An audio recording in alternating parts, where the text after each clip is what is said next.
Organissima, New York.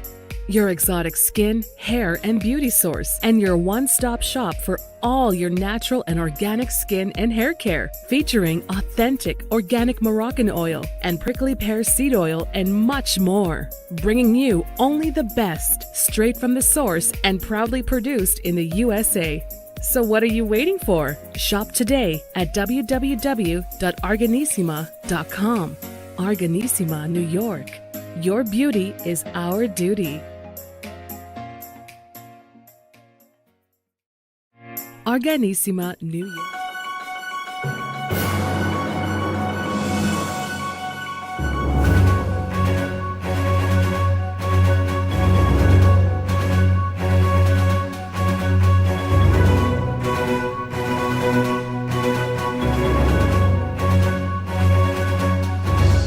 Well, folks, welcome back to the iHealth channel and iHealth Radio. Hurricane H here. New guest, new show, new day, new topic.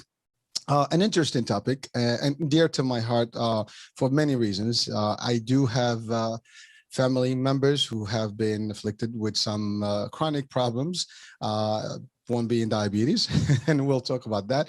And the topic of today really can touch a lot on the diabetes subject because of the content that we're going to share with you guys. And again, I'm trying to be mysterious for a minute, just to get a little bit of juice and get some excitement going here. so bear with me as usual.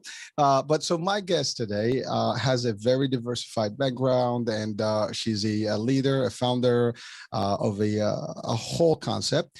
And we're going to have her share with us that concept. But before that, of course, we're going to talk about her background and everything. So I have with me today Dr. Ritamarie Loscalzo, and she is a nutritional endocrinologist. She has her own institute that deals with this. That's her business, I believe, and she'll tell us more about that. But her story began a long time ago, when she was much younger in terms of education, and experienced her own some medical issues, and it took her just a strength to make a difference, and just basically she made a difference. So doctor, how are you? Welcome to the show. Welcome to the channel and the radio. Well, thank you. I'm very excited, and I'm doing fine and well today. Thank you for having me on the show. Our pleasure, my pleasure. So doctor, first things first, I can never do justice to people. And so therefore, the best person to give me the right introduction would be you, about yourself and your background. So share with us a little bit about your history and where it all started and what drove you to where you are today and into this particular world. Absolutely. So it all started when my health fell apart when I was in my mid-20s, and I had been, living the good life up till then, the standard American diet. And then I graduated college, and I started a job where I got to take customers out to lunch and eat foods at restaurants on the company. And I exploited that, so to speak, just because it was fun, right? And I found my health falling apart. I found myself with brain fog. Nobody talked about brain fog back in the 1980s, but it was like, I'd be talking to people and I'd be like trying to focus on what they were saying and not being able to. And I thought I wasn't tired because I always had lots of energy, but I was on caffeine and sugar all day long to keep me going. Otherwise I would fall asleep on the way home from work. And I found myself with stomach problems and sinus problems and a whole host of things. And I went to all the different specialists to try to get help.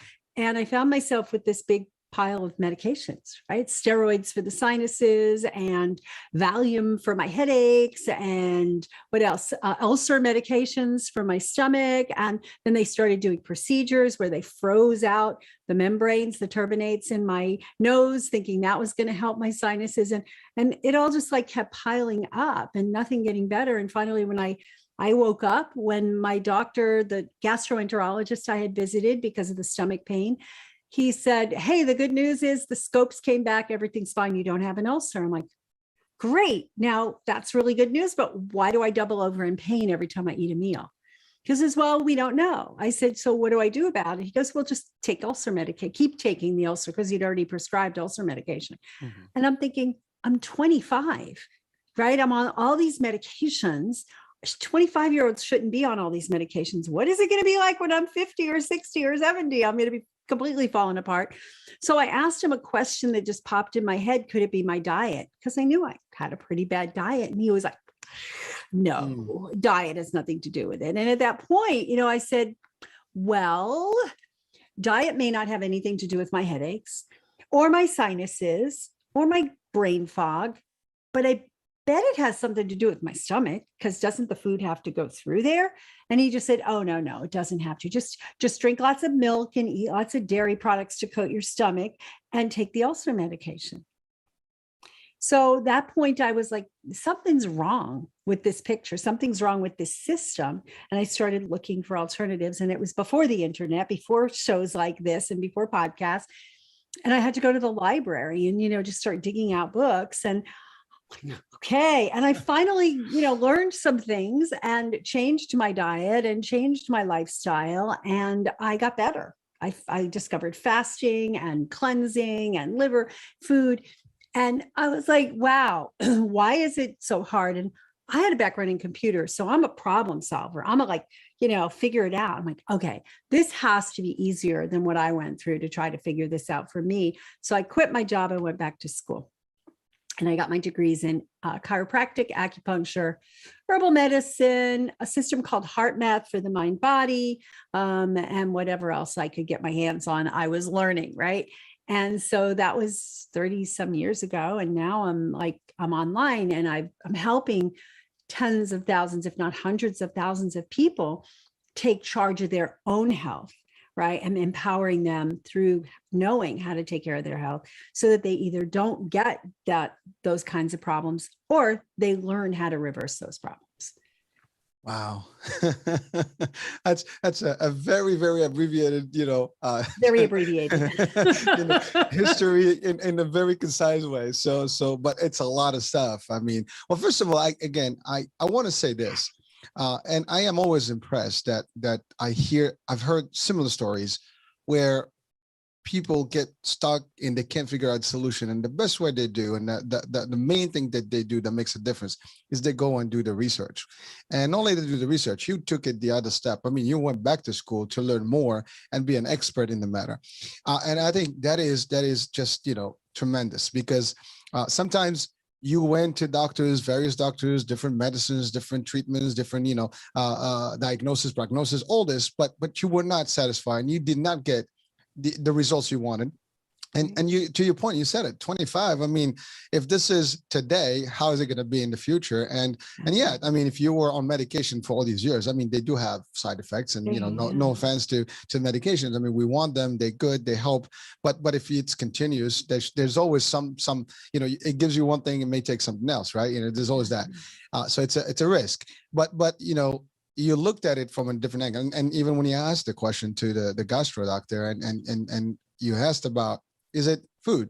And I guess at the time the understanding was it's not. That's the other thing. I mean, time has, we had a real evolution in the medicine and nutrition and all these holistic and different, forms of healing. I think, 30, 40 years ago, I mean, even 20 years ago, that medicine is different from today.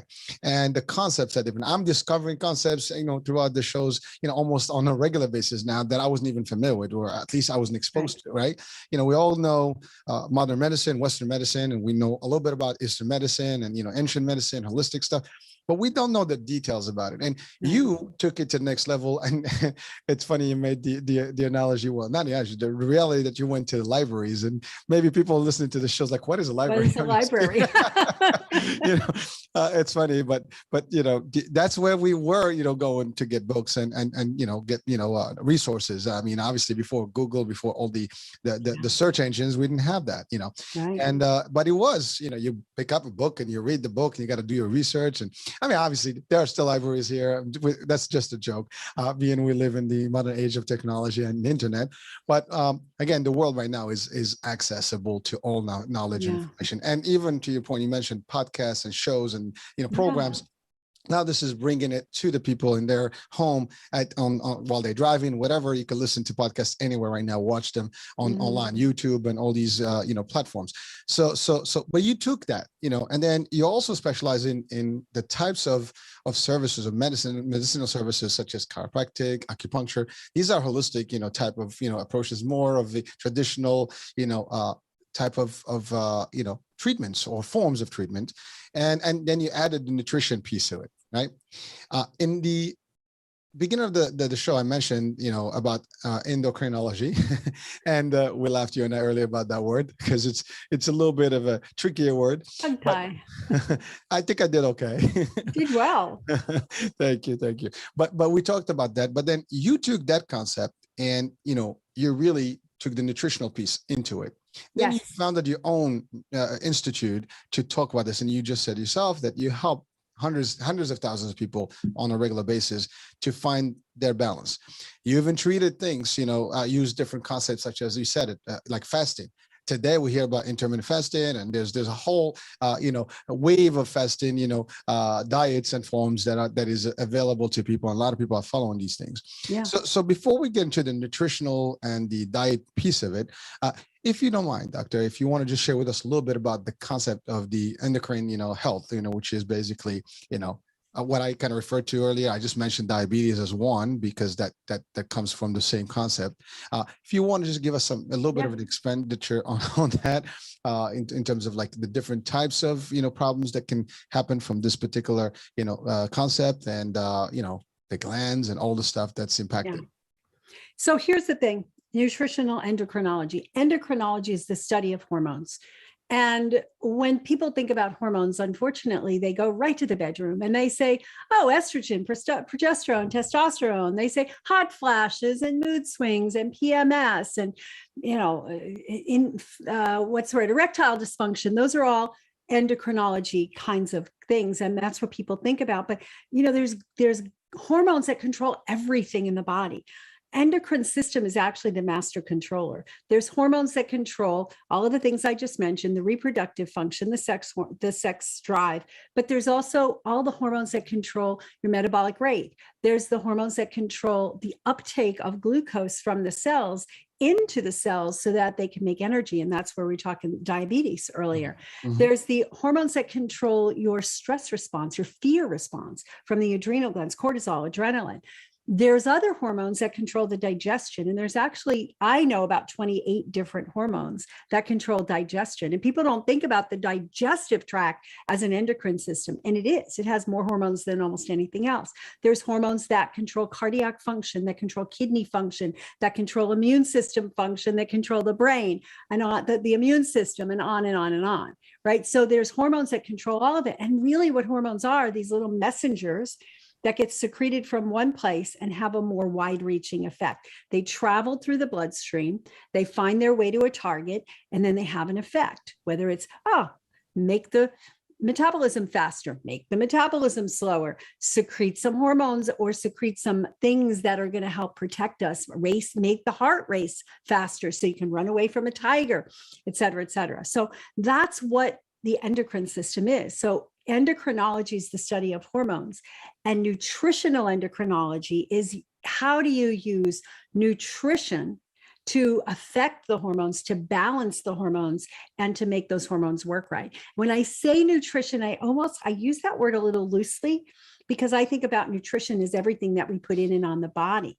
Now, what does that mean? Well, obviously food and nutrients, that's nutrition, herbs and things like that. But what else is part of nutritional endocrinology is the other things. What do we put in here? What are we listening to that's creating fear? What are we putting in our heart? How are we feeling, about things? Are we meditating? Are we having a positive outlook? Are we moving the body? All of those things affect the endocrine system either positively or negatively. And when you mentioned earlier fasting, for years, I didn't tell anybody that I did fasting to get myself better. I didn't tell anybody because people thought that meant you were anorexic, right? So the few people that I did tell, they were accusing me of being anorexic and saying I needed some help. And that wasn't the case. So when we look at fasting now, it's like everybody, fasting, like it's something new. I've been doing it for 35 years. People have been doing it for eons, right? As a spiritual ritual, as a healing ritual. So it's now okay. It's socially acceptable to talk about fasting, whether you mean long-term fasting, intermittent fasting, or just some people, it's just fasting between dinner and breakfast. right? Because a lot of people don't, quite frankly. So all of those things affect your hormones in positive or negative ways. And that's what I work with people and teach health practitioners how to work with this stuff and make a real big difference. Wow. Well, first of all, that's a lot of it, a lot to digest, talking about digestive system here. It's a lot to digest. And you just, for me personally, I mean, that's an eye opener because I too, I was limited to what some of the endocrinologists, problems would be, in terms of maybe limited to diabetes, to thyroid, things like that. But then think about it, maybe some brain function, like to your point, like the basics, like the estrogens and, all the usual stuff, but Right. not really to the level that you described it, just the digestive system itself. I wouldn't have thought about that. Well, you discovered that, and I'm sure we're going to talk about that more now because you had that problem, and certainly your formulas and all the stuff may have helped you, get over all those, the treatment that you had for your stomach and the ulcers and all these things. But really, like, I don't know, probably people will be like, I didn't know. That's a aha moment for me because I didn't hear this before. Again, we don't know all the stuff about how the body functions unless we're a biologist, right? Or maybe in the medicine. Even then we don't, because there's new stuff. Leptin is a hormone that was just discovered in the 1990s. That's not that long ago, right? And leptin is an appetite control hormone produced by, guess what? Not a gland, by fat cells, right? And then its sister, brother, whoever you want to call it, ghrelin, is produced by the stomach, and it controls they balance each other. So all of those things, and they were just recently discovered. What are we going to discover next decade? I'm so glad to have these shows because there's not even a dull moment in those shows. I've always learned things since the beginning of the programs, and I continue every day learning new things, and I love it. I mean, there's never too late to learn things, and there's always new things to learn, and that's Absolutely. amazing. So you briefly mentioned about like the diabetes, the hormones, and then the metabolism, like the thyroid, right? Hyper, all these things, which is a very, I think, more common. These two are like more common than maybe other types of disorders or chronic diseases. Because I think a lot of people, I mean, my family, my wife has actually thyroid, problems. And my mom, like I mentioned earlier, she's diabetic. And I know a lot of people that have to save and they have to take medication for these things to regulate.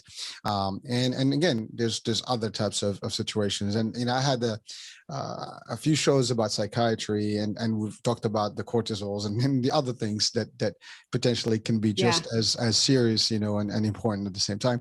So it's just amazing.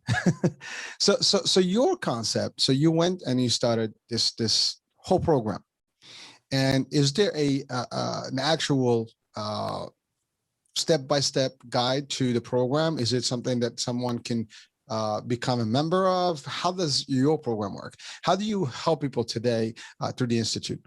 Yeah. So the Institute is where I teach health practitioners. And yes, we have a system that we take people through, the Nutritional Endocrinology method. And it's a way to look at people and understand what's going on and then hierarchically fix things, right? So for example, if someone comes in and says, hey, I'm having hot flashes, can you help me? The typical approach is let's test your estrogen, progesterone, testosterone. Let's see what's out of balance and then give you hormones, whether it's conventional medicine or whether it's bioidentical hormones through somebody that's more natural. And what happens there is they're not asking the most important question in the universe. Do you want to know what the most important question in the universe is? I don't. You don't? Why? Why? Because I never asked, I guess. Because that's the question. That is the most important question that you can ask. Why? Why is this happening? Why are your hot flashes out of balance? Your conventional medical approach would be to say, because you're 50 years old. And that's what happens at 50 years old. You go through menopause, you have all these symptoms, and we just need to give you some hormones or some medications or some anti-anxieties or whatever to help you get better. But they don't ask, why are your hormones out of balance from a different perspective? Because yes, at menopause, estrogens go down, the ovaries shut down. We can't make babies anymore. But that doesn't mean we have to shut down our lives and become miserable. The normal menopause, if you were to look at cultures that are not like so sophisticated and westernized as ours and have so much opportunity for toxicity and processed food and all this, they don't have a word for menopause as being a medical condition. Menopause means your menstruation ceases. It's not a disease condition. But here in the Western world, we look at menopause as a condition, a pathological condition.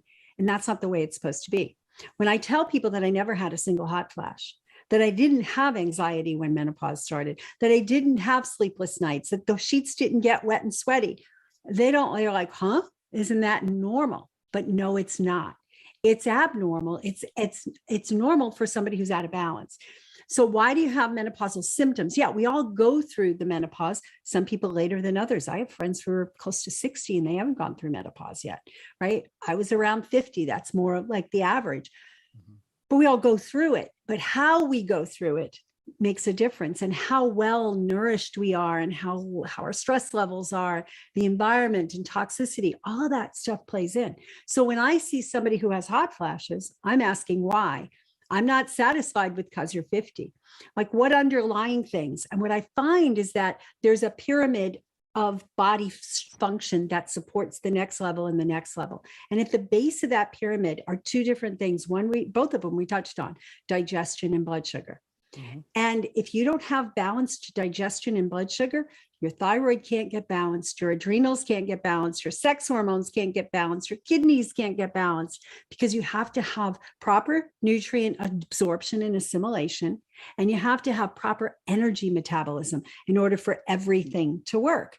So when I ask, why you're having hot flashes, I'm asking questions. So, well, right below that would be, well, do they have a thyroid problem? Do they have an adrenal problem? Do they have a blood sugar imbalance? Do they have a digestive problem? And we work on underlying symptoms. Yes, as an herbalist, I can say, try these herbs or that herbs or these nutrients, but those are Band-Aids, right? Those are similar to just giving a medication for the symptoms. We want to go deeper. What I find is when we go deeper and we balance the body and get rid of the toxicities and get the digestion working and get the blood sugar balanced, everything else starts to get into balance. Well, I mean, you're making it sound very easy, but it's not. I don't think it's as easy as it sounds. But it could be. It should be, if people take the necessary steps. And you said it. I mean, the why takes us to the root cause, and then that, ultimately now you know how to treat it from the source, not to your point, just, to cosmetically just camouflage it and cover it. Exactly. And, exactly. just like putting, you said the Band-Aid, just like putting Tylenol and stopping a little bit of migraine, but it's not telling you where the problem is. It's just kind of telling your brain, hey, there's nothing going on, but it's still going on. So, Right. So you mentioned these concepts. And so I usually kind of say these three words, or like I use END, which basically exercise, nutrition, and detoxification. Those three concepts. So my question to you in that is that we talk nutrition. You talk even like if you put some acupuncture, chiropractic, all that stuff. How does it all apply together if you were to put it in perspective? Okay. So here I have this concept. I call it the freedom pillars. And you mentioned some of them. I call it the freedom pillars because I think it's at the base of all of us being healthy. And freedom, because if it's body freedom, means you're not encumbered by, I can't go out and hike because my hip hurts, and I can't do this because I have a headache, or I can't do that because I'm tired. Then when you get these pillars in balance, and the organs and the glands just naturally get in balance. So the freedom pillars are fun, restful sleep, environment, exercise, diet, outlook, and mindfulness. That spells freedom. And when you can balance those concepts, when you can get good sleep and you can get your stress under control and you have some kind of mindfulness practice and you eat well for you, not just the general humans should eat this diet or that. There's no such thing. It's like what's right for you. When you get those things in balance, everything starts to change. And I see this all the time in my clients. So you asked, do I have a system, a process? Mhm. Yeah, this is what the process is, to take people through balancing each of those, and then looking at the digestion and the blood sugar, and looking at, well, the diet plays a big part in that. The exercise plays a big part in that. So when we get those things balanced, there might be a little extra tweaks we have to do to get some of those other symptoms that people present with working. But if you don't get those balanced, you just kind of keep hitting your head against the wall. Well, balance is everything, right? Exactly. And you know, it's amazing that your process. I mean, I love actually the acronym, the freedom thing. I mean, you're really taking people to their freedom, and that's awesome, right? You know, and it's freedom. The best thing we can have is when you have, you know, body, mind, soul, everything is in a good, you know, balance and really in the right place. And I mean, the topic is so exciting. We can talk about different angles here. I mean, we can branch out in almost every direction here. And in your expertise, I mean, obviously you were the first one that started this, even for yourself. I mean, you certainly benefited yourself, and you used some of those practices to share also with others. So going back to your personal experience, you used the general medicine with the meds and everything, but then you discovered all these new ways of treating your own, you know, chronic problems, and you were able to remove them. So I'm assuming you've applied all these concepts, and you know, and you've been the standing sample and example for everybody to see. Like, I did this. I've been through this. It's not just like, you know, some theory. It's a practical, you know, and I'm the living, breathing person in front of you that did this. And that's actually a real testimony, because sometimes we have doubts and there's skeptics. And today we hear a lot of different things, right? There's so many ways of diets and nutritional formats and so on.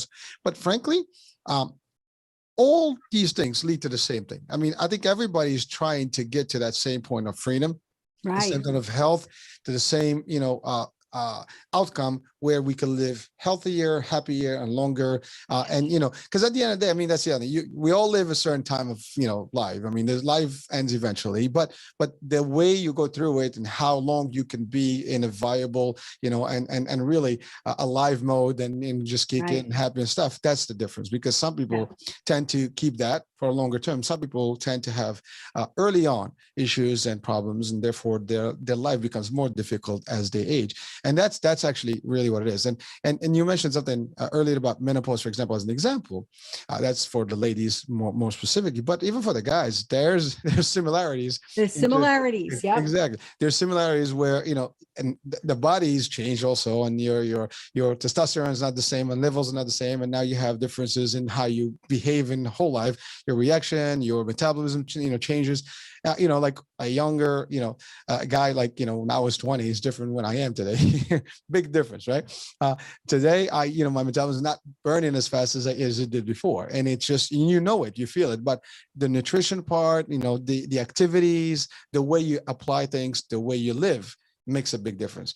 And so your choices, I think, in terms of lifestyle, and that includes healthy eating, your practices, and all these things. Learning about new concepts. You talked about fasting. Fasting is awesome. I fast. I mean, I had the privilege of doing fasting since I was a kid because of religious beliefs. Got it.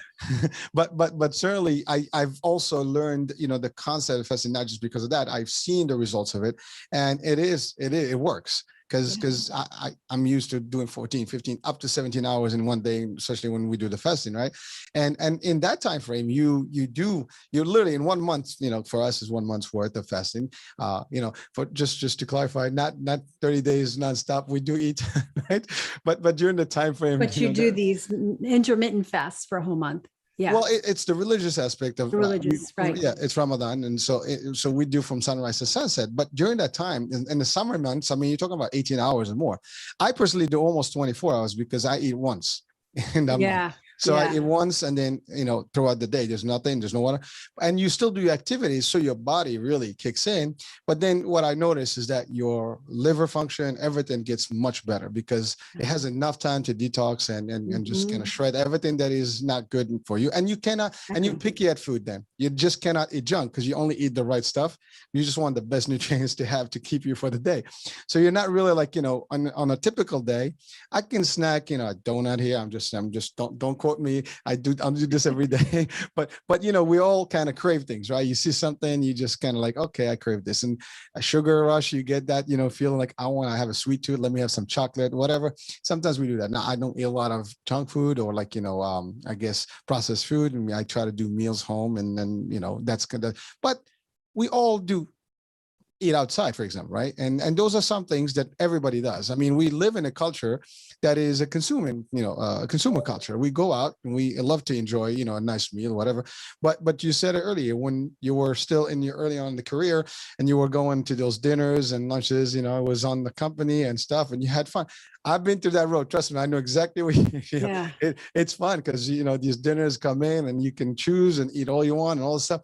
But you're right. Eventually it takes a toll on the body. Takes a toll. And I was lucky that it took a toll so young, I feel, because I could have continued that for a few more decades and then ended up with much more serious issues. And quite frankly, I don't do that anymore because it's not worth it, right? I love how I feel now and it ain't worth it. So I've given that kind of thing up, because I've seen that when I did that and when I did it and then I went away from it and did it again, I didn't like how I felt. So I haven't even gone down that path. But it's very, very, I think it's really helpful when you can make those choices younger than older. But I've still seen people start to make changes in their 70s and just completely improve their health. Well, it's never too late. That's one. No, right? it's never too late. Now is the time, right? You begin whenever you're able to and when you can. Right. Some people, for example, may not see this until they get a problem. Something goes wrong. And now they realize, oops, what's up? Right. This is not right. And now they go to doctors and to your point, the same experience goes. I mean, we love our doctors, but when you have medicines and tests and this and that, and you have to keep going back and forth, it doesn't help, and eventually you realize there's got to be some more. And you know what? I've had so many guests from different walks of life and experiences, but they all had one common element, which is they all made that change. Yeah. They took the stands. They made the change in their life and a commitment, and they moved from to a holistic or a more natural approach, and their life has flourished since that moment. But again, I think that one of the key messages here that it's never too late. That's totally right. The body is resilient enough and can make a difference if you treat it right. And if you turn things, I mean, best example, people smoke, for example, or they used to smoke. As soon as you stop smoking, your body starts shifting back and get better and better and better. So it takes a little time. So depending on how long you smoke, whatever. But same thing, alcohol, all these things, even bad nutrition, right? We eat junk and sugar and stuff. I had one of the shows the other day, I mentioned something about myself. There was 1 year in my life where I just didn't care and started just eating food, and I was just lazy, and I was just like couch potato, sitting there and just watching TV and just snacking. I gained so much weight. My knees were hurting. I had ulcers. It was just getting bad. 1 year. That's all it took. Right. So it doesn't take long at all. Oh yeah, it was bad. I mean, it's funny because you can gain so much weight in very little time, and it's very difficult to lose that weight. It takes a long time to do, and not just losing it. I mean, it's exercise, it's, really knowing the diets, knowing what to do. You have to be like really controlling your cravings and stuff. I even tried hypnosis to help, and it did, so there were so many ways, people can do things to change, but you have to commit to the change, and you have to also seek the resources such as yours. Now I know your system and the institute is for the actual providers or the medical folks, but you also service people, customers in general. Oh yeah. So let's talk about that experience, about just the common folks who actually want to seek that advice and make the leap, make the change, and really become better health-wise and feeling well and just really leading a nice lifestyle, a healthier lifestyle. Yeah. And, it's interesting because the process I take people through, the first thing is I have them identify their big why. I don't know if you've watched Simon Sinek, his TED Talk, very famous TED Talk, but getting in touch with their big why, because when you're making changes, like I just want to sit on the couch and eat Cheetos, right? At this point, and knowing like, why not? So if your big why is that your fingers are all crumpled up and you can't play the piano anymore, and you want to be able to play the piano, or you have no energy to play with the grandkids when they come over, or you used to play tennis and you loved it and you want to do that again, or you want to go hiking with your partner and you don't have the energy right now, whatever your big why is for getting your health back. And we have to keep tuning back into that. When those Cheetos are sitting there staring you in the face, or the chocolate cake, you're thinking, what do I want most? And there's an expression that one of my clients said to me, and I quote it all the time, is don't exchange what you want most for what you want in the moment. And in the moment, that chocolate cake is going to look way better than the salad. But in the long run, that salad's going to take you down the path, because that chocolate cake is going to create an addictive tendency to just want more chocolate and more whatever. And it's not going to get you to where you want to go. So I start people with getting in touch with their why, their big why, and where they want to go. And then we look at their pillars. We look at what are they doing. One of the first things I give people to do is have some fun every day. Because so many people, their only fun is sitting on the couch watching TV and eating the junk food because they've had this long, hard day. When you build in fun, it's one of the pillars. And most people have left that behind. And they go, wow. And I did this experiment when we had a group, and we spent a month on other things, but the real thing was you have to have do something fun every day and post it to the Facebook group. And we had people showing scarves they were knitting and paintings they were making. One lady got Lego sets and was building Legos, and, the change in their attitude, the change in their health, their change in their commitment to healthy habits, the healthy eating habits, etc., was so much enhanced by just incorporating something fun every day. So that's something we start with. And getting a good night's sleep is super important. And so many people just like drive, and they're getting 4 to 6 hours of sleep a night. And you can't have a healthy body that way. So we work on those basics, and we work on the diet. We work on drinking water. How do you drink your plenty of water every day? And all that stuff, that makes a huge difference. And it starts with little habits, and every single choice you make matters. So keeping that in mind.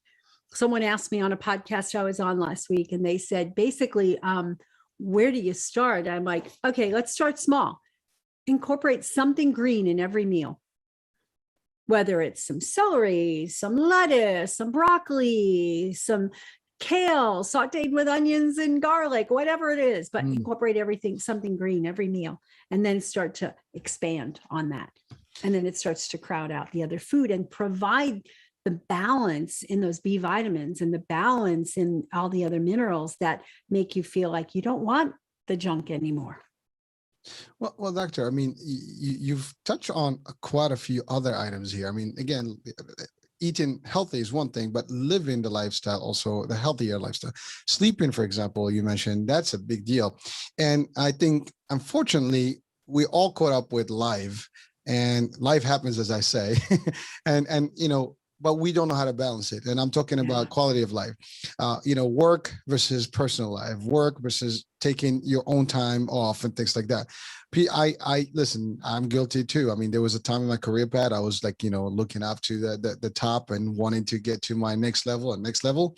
And so you do a lot of, and again, the good news is you're a younger age, you have the energy and stamina to do that. And so you get, little sleep, and you work 7 days a week, and you don't take time off and stuff. But that's not, I came to, to the conclusion that is not the right way to do it. So I eventually learned to balance life, and, to know when I can drop my phone, not pick it up, know when I have to go on vacation, there is no work, know when I have to finish work and tomorrow is another day, stuff like that. But I see people that cannot control themselves. And there's other things that contribute to the same thing. Some now even bad habits. I mean, we're talking about technology earlier. Now with cell phones and tablets and, social media, some people can stay, up in front of that screen all night long. They can't even stop. I've had this discussion about my kids, for example. I mean, that's the new generation. And if we don't control them sometimes, they can spend the whole night playing. And, so everything is disastrous. So their eating habits are bad, and everything is really going wrong. So these are all real factors that apply, to each and every one. And I think there's not enough discussion And, the more we hear about it, the more we share this message, I think it will help more people out there.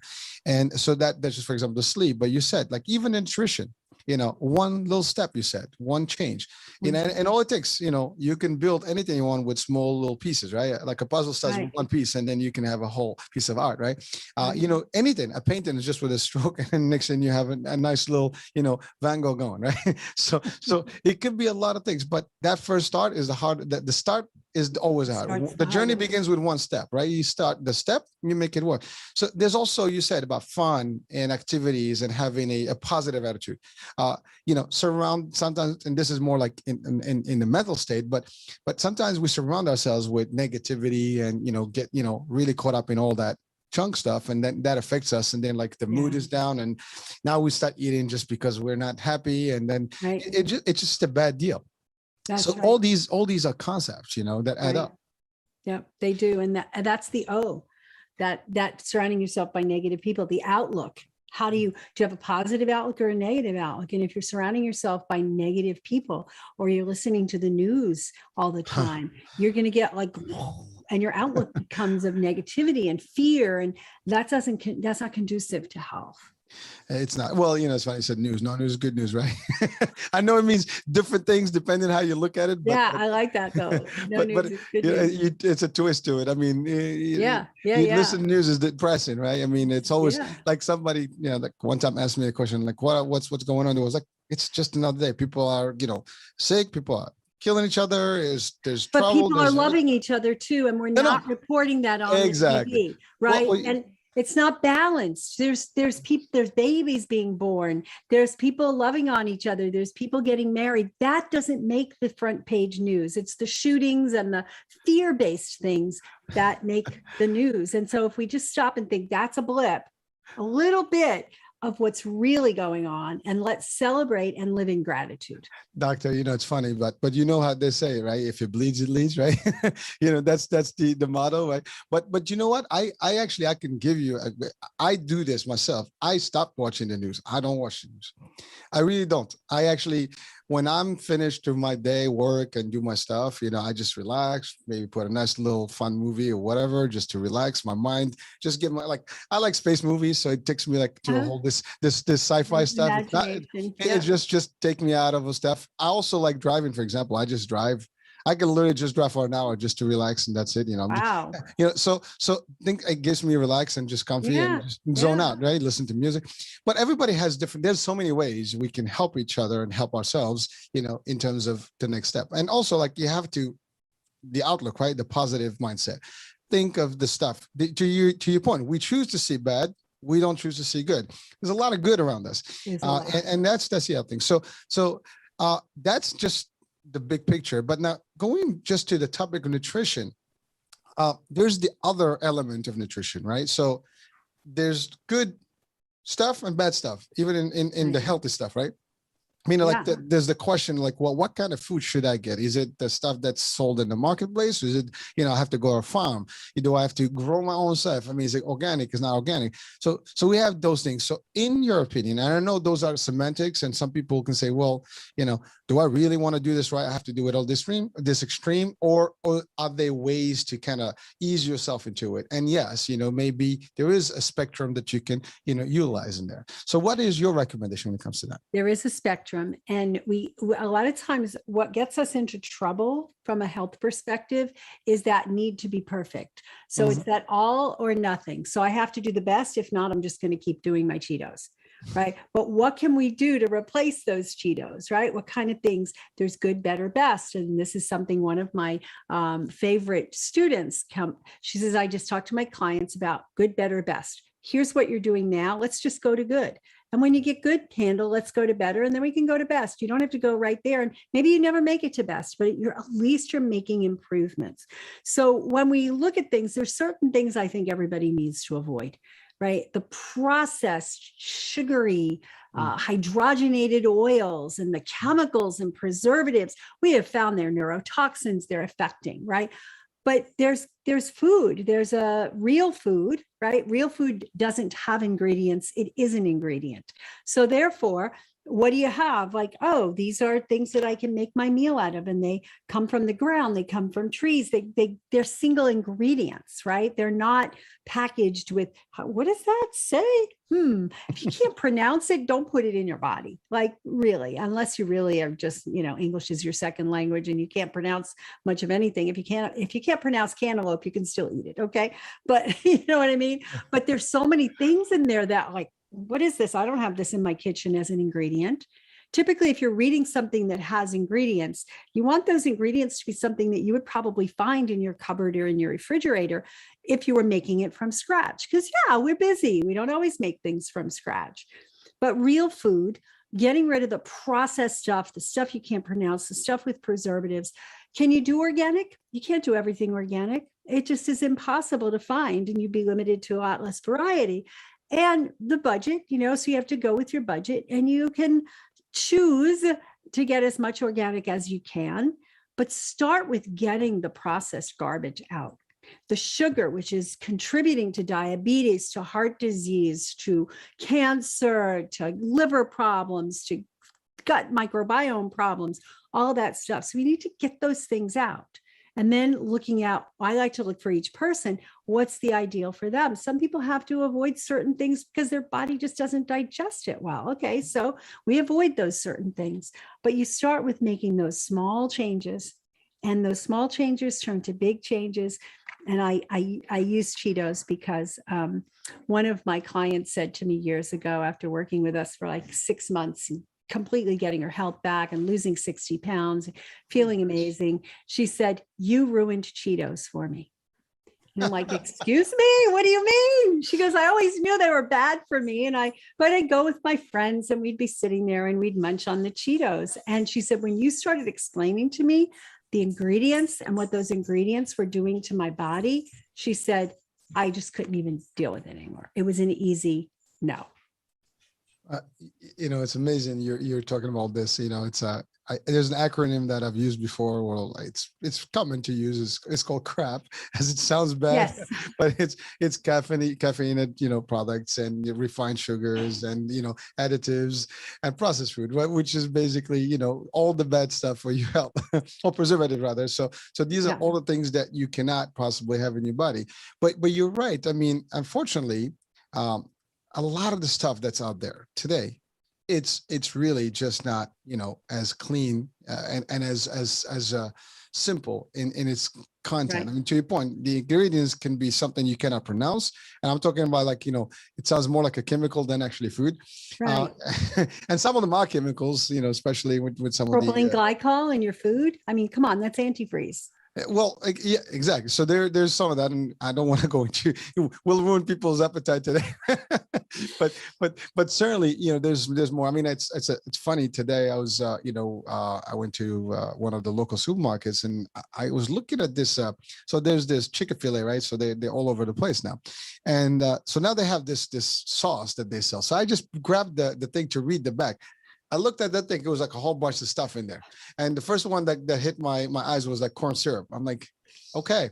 So ketchup, all these things. Yeah, they're delicious. It's part of culture. But when you look at them as salts, sodium and sugars, I personally cut off sugar a long time ago.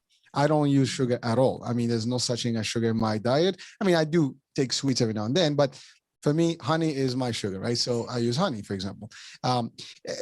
Coffee, people drink coffee with, milk and sugar. I drink it just like, straight up, and obviously with moderation.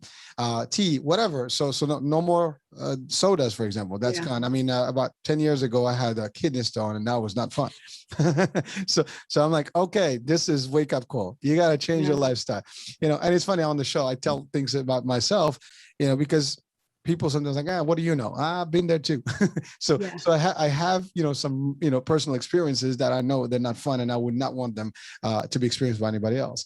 Yeah. So doctor, just one more item so the system is obviously sweet. What is the time frame that someone would go through from beginning to the end? I mean, obviously it varies, right? Everybody varies a lot. Yeah, not the same for everyone. So what that looks like? I mean, I've seen people who are really dedicated get major changes like reversing diabetes in 2 to 3 weeks, literally. literally. This was a 78-year-old woman that had the, like, I think the fastest, like she went from her blood sugars being 160 to 200 down to, 90 to 100 within 2 weeks. Okay. Wow. This can happen quickly. It depends on how dedicated you are, right? I've seen people drop off, 20 pounds in a month and get their energy back. And I've seen people reverse thyroid disease. One lady was, she was on thyroid medication for like 50 years, told she had Hashimoto's, autoimmune thyroiditis. She went in and did some work to balance her blood sugars. And not only did she get her blood sugars under control and went from pre-diabetic to normal to ideal, but she reversed her Hashimoto's. It hasn't been on medication in like 11 years since she did that. She's in her 70s now. So, I've seen it happen really quickly. And then I've seen people who are, they're based on some of their genetic factors, based on some of their, their habits, right? And the difficulty with changing their habits take longer. So it could take a year or two. It depends on where you're starting from and where you're going through and how dedicated. For me, from going from all of those problems to when I decided I was going to fast, and I learned about fasting, and then I was going to change my diet after the fast, it was like 2 months. And I was completely changed. Haven't been on any medication since. The only time I ever took any kind of medication in 30 years was about 6 years ago when I broke my arm and it displaced. And they had to do surgery to put it back on. Mm-hmm. And I did a local anesthetic, and I took 2 ibuprofens after that. That was it, right? That's my only medication in 35 years, and having been on all of that medication. And I feel wonderful all the time. I don't do caffeine. I don't do sugar. I do real food.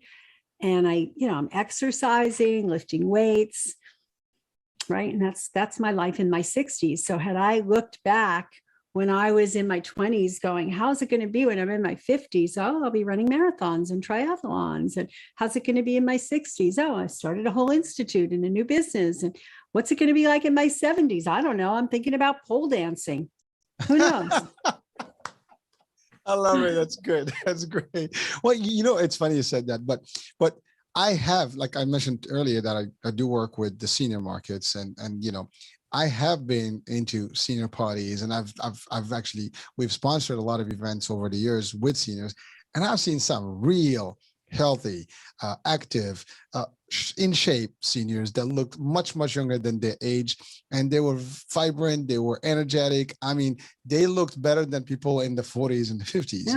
Yeah. And so it's all about, again, how it's like how you treat your body, right? If you do it right and you work with it, and it's really it's what you put in, right? If you put bad stuff, you're gonna get bad outcome. You put good stuff, you get good outcome, right? And I've seen it. So there is no such thing as age as a limitation. We make the limitations, I think, based on the choices we make. Yeah. And I think that's really the problem. And sometimes we are just in denial because we don't think long term. And I think the other part is the perception that health is not going to be with you all the time. Yeah. Health is only going to be with you if you maintain it. If you're not taking advantage of all the good stuff and just letting it be, eventually you get to a point where there may be no return, or it will be too difficult to come back, and therefore now you look tired. It's hard to do it, and then you basically give up. That's the other thing. If you get to a point and you can't come back, then you start giving up, and then that's it. Then you let go. And then once you let go, it's over. And then if you're not really going to have that commitment, things are going to be bad. I've experienced this also with my mom. I mean, she's older in age, but her diabetes, it's been controlled for over the years, but eventually it got to the point where she stopped walking, exercising. And now it's harder for her to do anything. Oh, yeah. Even the walking, even the exercising, so she gained more weight. So just because they got to a point where she was no longer doing the stuff that she was doing, and then ultimately it stopped, and now her situation got worse. And now to come back, it's harder for her to even make. So she gets tired quicker, so she doesn't want to do more. And so now it's like a reverse, reaction to this, and then it becomes a problem. Obviously, we're trying to do some therapy and things like that, and get her in certain diets and stuff to help her. But that can be to anyone. And, whether younger or older in age, that problem can happen. Now, obviously she's much older in age, but even the young folks, they think they're invincible. There was a point I thought that was the case. I think you did too when you were, in that age. You were like, cool, you're out there, you do your thing. But we all don't realize that your knees, your body, your stomach, everything's going to be, used and abused over time. And unless you take good care of it, it's like, I give the analogy of a vehicle, brand new vehicle. If you maintain it well, and it can last you for 40 years and it's still going to be running well. But if you abuse that thing and speed and bump it and left or right, and don't do anything, no oil change. Don't change the oil, right? Yeah. It's rusty, and then that's it. Yeah. The car is, it's worth nothing. It's the same concept. People may like, well, we're humans, we're not bodies. Well, we have organs. That's like your mechanical stuff. Exactly. And they need specific things. If you don't give it to them, they can't. Yeah. That's it. Yeah. Well, again, it's evidence. It's the lifestyle, the choices, the food, the environment that you set. And we choose those things. We spend the money to buy things. We can use the same money to buy something different. Sometimes people also complain, well, I can't afford these treatments. I can't afford this diet. It's too much. Organic food is expensive. You don't have to go expensive. You can still go cheap and still be able to provide a good diet and provide us. Fasting is free. Yeah. Actually, it saves you money, right? Saves you lots, yes. You don't have to eat outdoors. You just fast, and then you get a nice little healthy meal, and now you get all your nutrition for the day. It's funny because I have a little background of martial arts, and in one of the arts that I've learned and practiced, there is these concepts where we have been culturally designed to eat, which is not necessarily the concept of really how the body works. You don't need to eat just because you want it. You have to eat because it's culturally. You have to have breakfast, you have to have lunch, a little snack, and dinner. That's not necessarily the way the body works. That's just how the culture has grown over the years. Your body needs nutrients. When it needs food, it's going to tell you I need food, and you're going to give it food. But it doesn't have to be 4 times a day, and it have to be just extra. And that's the other part, I think, where the problem is. We all are conditioned to those formulas, and we just eat because, like, I've seen this in cultures, like our culture, you have literally 4 meals by default. and they have to be on a certain time, and they have to be a full spread. I'm like, who said that? I mean, my body doesn't need to eat. I'm not going to have to eat just because the food is there. Just because it's there. Mm-hmm. Yeah. Well, and that's what it is. So people have these conditions, like we have at 6 o'clock, we have to have a little snack. We don't have to. I'm not hungry. Why would I have to have a snack? So now you force yourself, you eat this, that extra calories that you didn't need for the day.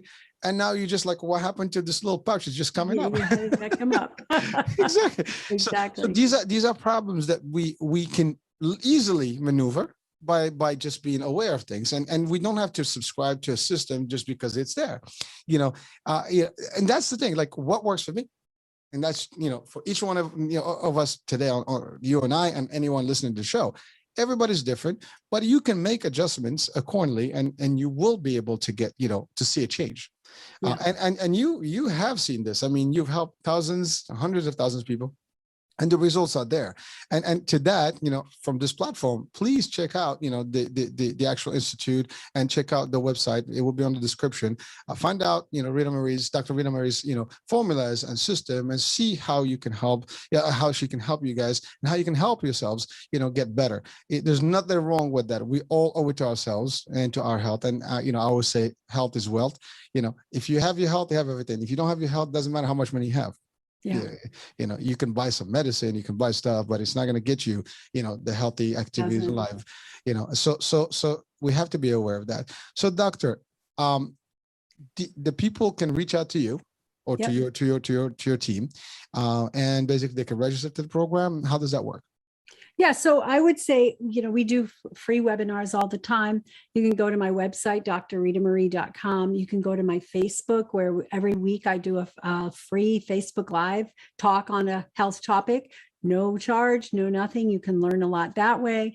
We have a group on Facebook called Unstoppable Health that you can just join and download, and talk to other people who are doing similarly.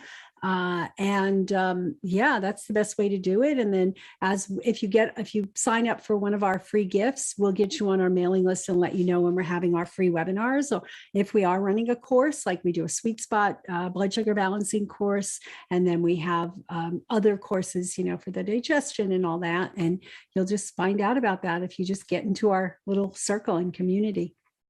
Well, listen, we will put all that stuff on the description. So if you check out the video, listen to it, on the channel, make sure you check the description. There will be a link to all these particular resources. Click them, participate, learn. You're not going to lose anything. It's free. As they say, if it's free, it's for me. So why not, right? Right. So doctor, we actually are on the top of the hour here. So Yes. It's been fun. It's just tremendous, insights and great value that we have as always here. Thank you, doctor, for the time and for sharing with us your proposition and your services, and your knowledge, and as well as your personal, experience. Any last words? I would just say I want to leave you with every choice matters. Every single choice that you make makes a difference as to whether your health goes in the direction you want it to go or goes down. And you get to choose. And we probably get to choose way more times than I want to think about every day. Thousands of times a day, you have a choice. Make those choices count. And the choice is yours, right? Well, exactly ours rather. Right. So, each of us. Yes. there you have it. There is that. Those are wise words, and they are applicable. They're real. Take them to the bank. With that, doctor, thank you for the time. It's been a pleasure. Folks, thank you for watching on the iHealth channel. Listen on iHealth Radio. Hurricane H here. Ciao, ciao for now. We'll talk tomorrow. New show, new guest, new topic. Bye now.